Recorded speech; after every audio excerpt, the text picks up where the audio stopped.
এইখিনি এতিয়ালৈ মানুহ আমাৰ ইয়াতে 40জন মানুহে যোগদান কৰিলে আমাৰ ইয়াতে। আৰু আহি আছে কংগ্ৰেছৰ ফালৰ পৰা আমাৰ দলাইগাঁও অঞ্চলত কংগ্ৰেছ নীল হ'ব বুলি ক'ব পাৰি। কংগ্ৰেছ আৰু নাই, তেওঁলোক আহিলে গোটেই 200 মানুহ আহিলে নীল হৈ যাব। এতিয়ালৈ আহি পোৱা নাই, আমাৰ 40জনে জইন কৰিলে আৰু বাকী 200ৰ ভিতৰত 160জনে আৰু জইন কৰিব আমাৰ। গতিকে কংগ্ৰেছ দলৰ এতিয়া বৰ্তমান আমাৰ এই অঞ্চলটোত লিডাৰ নোহোৱা হৈছে, কোনো লিডাৰ নাই।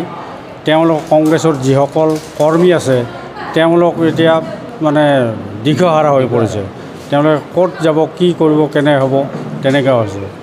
এই ক্ষেত্ৰত তেওঁলোকৰ লিডাৰ আমাৰ এজনে উকিল দাস আহিল। অহাৰ পিছত আমাক ক'লে, যোৱাকালি এখন মিটিং আছিল আমাৰ ভাৰতীয় জনতা পাৰ্টি আৰু AGPৰ যৌথ মিটিং। এই যৌথ মিটিঙত বহুত মানুহ আহিছিল। কংগ্ৰেছৰ পৰা আমি AGPত জইন কৰিম।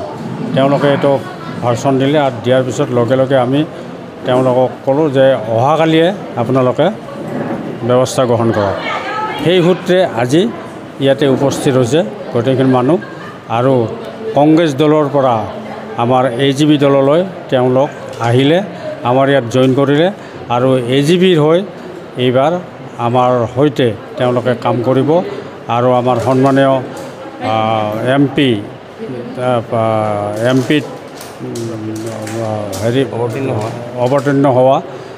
অৱতীৰ্ণ হোৱা মাননীয় ফণী ফুকন চৌধুৰীদেৱেও লগত তেওঁলোকে কাম কৰিব। আৰু তেওঁলোক ফণী ফুকন চৌধুৰীদেৱক জিতাই অনাৰ কাৰণে যিমানখিনি প্ৰচেষ্টা ইয়াত লাগে তেওঁলোকে এই প্ৰচেষ্টাখিনি কৰিব বুলি কৈছে। আৰু আমাৰ মাজত একেলগে জইন হৈ আমি একেলগে কাম কৰিম আজিৰ পৰা, যে আজিৰ পৰা আৰু দলাইগাঁও এই অঞ্চলটোত মানে কংগ্ৰেছ শূন্য হ'ল। কংগ্ৰেছ